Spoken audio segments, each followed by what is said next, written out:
Now to a story in Iraq. The U.S. Embassy in Baghdad has confirmed that several Americans have been kidnapped there. Unconfirmed reports from Iraqi security circles said 3 Americans and an Iraqi translator were seized on the southern side of Baghdad. But U.S. officials did not say how or where they were seized. A short while ago, we spoke with defense and government analyst Amir Oren on the incident. It's very significant, even though the Americans are dubbed contractors. They are not diplomats, they are not government officials. But nevertheless, we know from past experience, especially in places like Libya, that contractors could be another name for security personnel. They are employed by private companies, but they work with the U.S. government.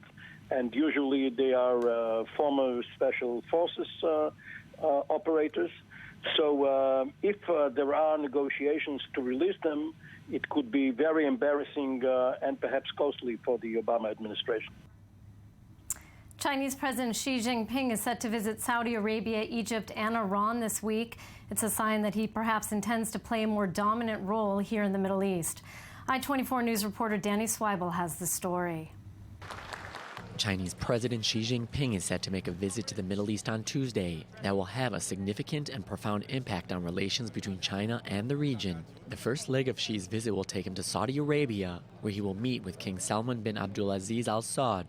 Saudi Arabia has served as China's biggest crude oil supplier and its most important trade partner in the West Asian and North African region. During his visits to Saudi Arabia, Iran, and Egypt, President Xi Jinping will exchange in-depth views on bilateral relations and important international and regional issues with leaders of the 3 countries. President Xi will then head to Egypt to meet Egyptian President Abdel Fattah al-Sisi and take part in activities commemorating the 60th anniversary of the establishment of diplomatic relations between the two.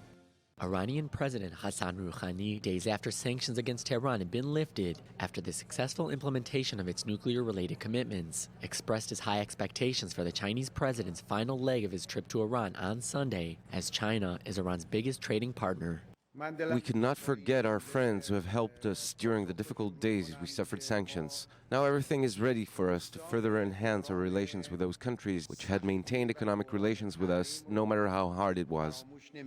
China, who has mostly relied on the region for oil, has mostly left Middle Eastern diplomacy to the other 4 permanent members of the UN Security Council, the United States, Britain, France, and Russia. This latest visit by the Chinese president may be a step to alter that.